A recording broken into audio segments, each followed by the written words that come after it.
Hello everyone, welcome to my channel Ahidens Cooking। আজ আমরা বানাবো তালের বড়া অথবা তালের পিঠা। চালের আটা আর চালের ময়দা নিয়ে নিয়েছি পাত্রে। সেই পাত্রে তালের শাঁস ঢেলে দিচ্ছি এবং এই তালের শাঁস এবং আটা একসাথে মিক্সড করে নিব। অল্প অল্প করে পরিমাণ মতো পানি দিব, পরিমাণ মতো চিনি দিয়ে দিব। আপনার স্বাদ মতো আপনি চিনি ব্যবহার করবেন।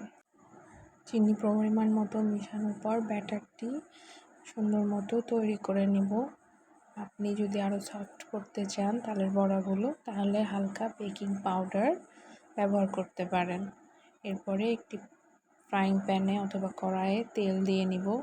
তেলটি গরম হয়ে আসলে আমরা মিশ্রণটি থেকে নিজের ইচ্ছা মতো যে কোনো শেপ দিয়ে পিঠাগুলো ভেজে নিব এবং গরম গরম পরিবেশন করব।